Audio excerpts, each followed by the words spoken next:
नमस्कार दोस्तों। चलिए आज हम अपना हिंदी का टॉपिक वाच्य जो है काफ़ी इम्पोर्टेंट है सीटेट एग्ज़ाम के लिए, टेट और अदर एग्ज़ाम के लिए। काफ़ी बार इससे क्वेश्चन पूछे गए हैं और ये बहुत ही इम्पोर्टेंट टॉपिक है और काफ़ी सिंपल भी है। इसको समझते हैं जिससे आपके क्वेश्चन गलत ना हो और अच्छे से आप क्वेश्चन कर ले जाएं। तो आज का हमारा टॉपिक है वाच्य। इंग्लिश में आप पढ़े होंगे वॉइस, यही वाच्य है। आइए जानते हैं वाच्य होता क्या है। तो वाच्य से यह पता चलता है कि वाक्य में कर्ता, कर्म और भाव में से किसकी प्रधानता है। वाच्य ये बताता है कि वाक्य में किसकी प्रधानता है, कर्ता की प्रधानता है कि कर्म की प्रधानता है कि भाव की प्रधानता है।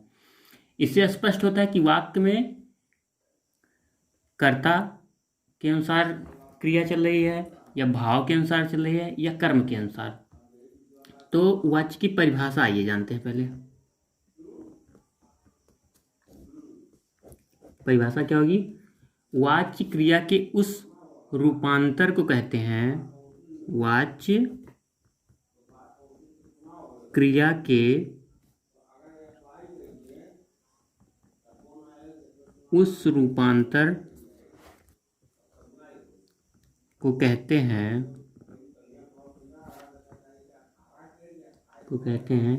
जिससे कर्ता, कर्म और भाव के अनुसार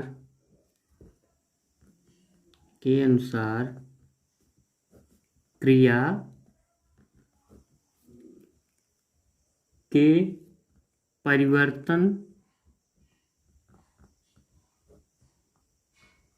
परिवर्तन ज्ञात होते हैं। मतलब समझिए, वाच्य क्रिया के उस रूपांतर को कहते हैं जिससे कर्ता, कर्म और भाव के अनुसार क्रिया में जो परिवर्तन होता है वही वाच्य होता है। जैसे एग्जाम्पल के लिए लेते हैं, रमा पुस्तक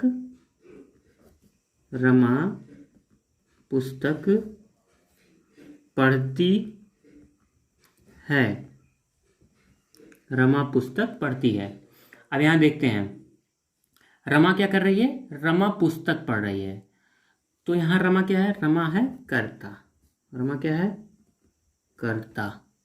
रमा यहाँ कर्ता है और रमा के अनुसार देखिए यहाँ क्रिया चल रही है। क्या कर रही है रमा? पढ़ रही है। तो क्रिया इसमें क्या है? पढ़ना। तो क्रिया किसके अनुसार लगा? रमा के अनुसार। तो यहाँ पे कौन सा वाच्य हुआ? कर्ता वाच्य हुआ। इसी तरह से देखते हैं, पुस्तक पढ़ी जाती है।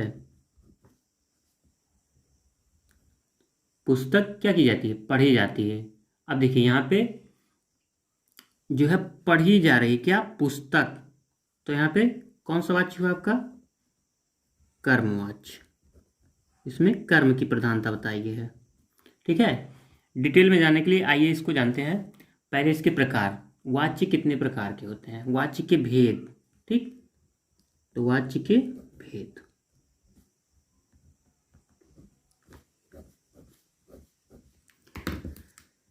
तो वाच्य के तीन भेद हैं। वाच्य के तीन भेद हैं। कौन कौन से? पहला है आपका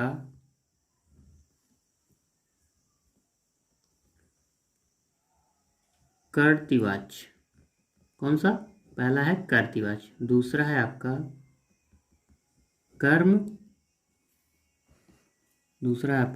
कर्मवाच्य। तीसरा है आपका भाववाच्य। बहुत आसान है ये टॉपिक आपका और काफ़ी अच्छे से आपको समझ में भी आ जाएगा और इससे जरूर क्वेश्चन आते हैं आपके।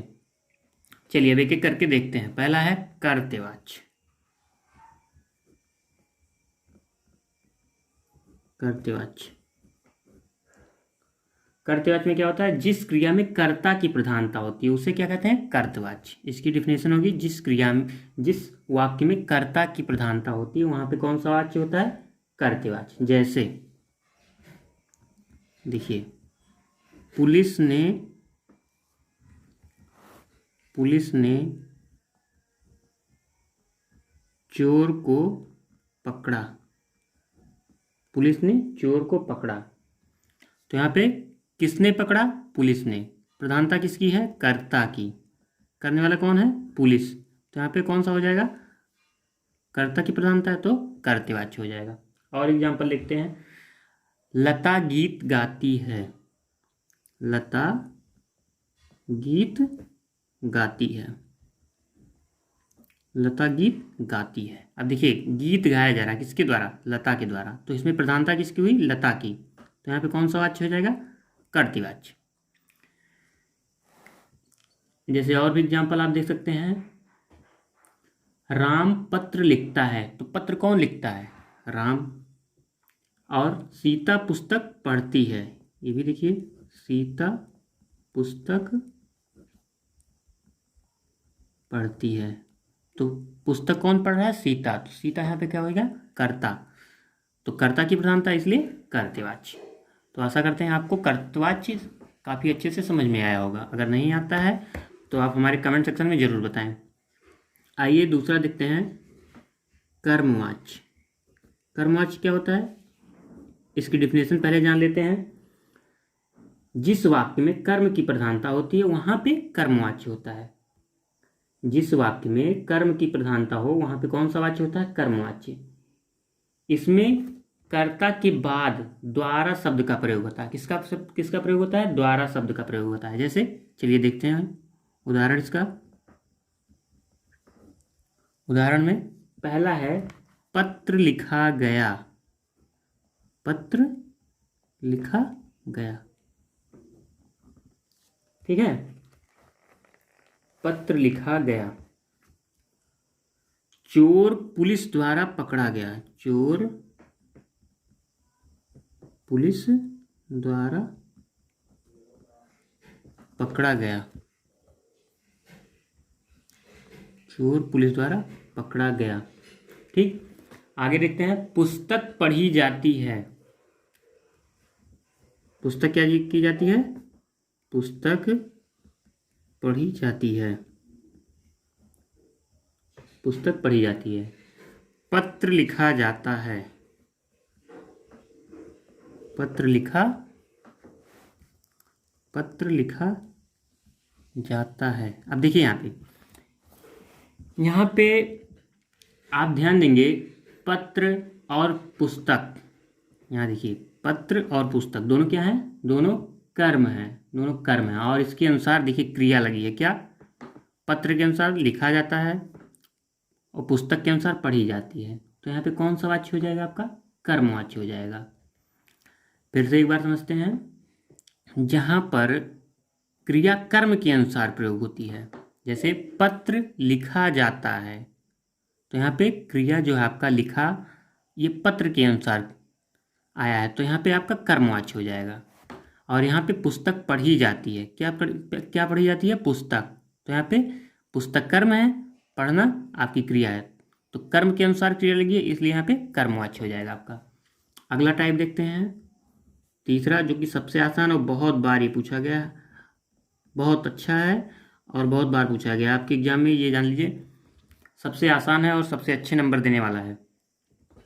इसमें क्या होता है? देखिए इसमें भाव की प्रधानता होती है। किसकी प्रधानता होती है? भाव की प्रधानता होती है।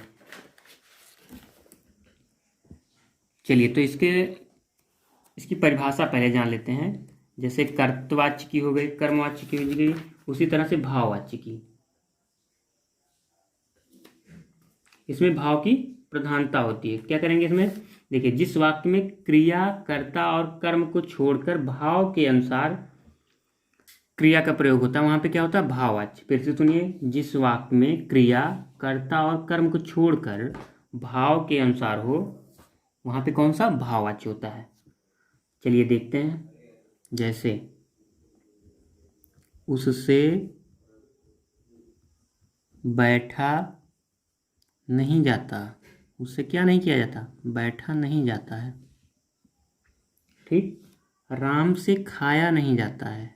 राम से खाया नहीं जाता। अब देखिए यहाँ पे बैठा नहीं जाता, खाया नहीं जाता, ये भाव स्पष्ट कर रहा है। क्या कर रहा है? भाव बता रहा है। ठीक, इन सब वाक्यों में न कर्ता की प्रधानता है न कर्म की प्रधानता है। इसमें निहित सभी क्रियाएं भाव के अनुसार है। किसके अनुसार है? भाव के अनुसार है आपके। अतः भाव के अनुसार क्रिया होने से ये सभी कौन से हुए? भाववाच्य। अब देखिए इसका मैं सबसे आसान तरीका आपको बताता हूँ। जिन वाक्यों में आप देखिए निगेटिव थोड़ा है, जैसे बैठा नहीं जाता, खाया नहीं जाता, पढ़ा नहीं जाता, लिखा नहीं जाता, हंसा नहीं जाता, इस तरह से जिसमें आए वहाँ आप तुरंत बेझिझक आप भाववाच्य लगा दीजिए, आपका आंसर 100% सही हो जाएगा। जैसे कहा जाए उससे खेला नहीं जाता है, उससे दौड़ा नहीं जाता है, यह काम मुझसे नहीं होगा, ठीक है, उससे सोया नहीं जाता है। तो ऐसे ऐसे वाक्यों में भाववाच्य आपका होता है। आशा करता हूँ आपको ये वीडियो अच्छा लगा होगा, समझ में भी आया होगा। और अगर आपको ये वीडियो अच्छा लगता है तो हमारे पेज को लाइक कीजिए, कमेंट कीजिए और सब्सक्राइब कीजिए। धन्यवाद।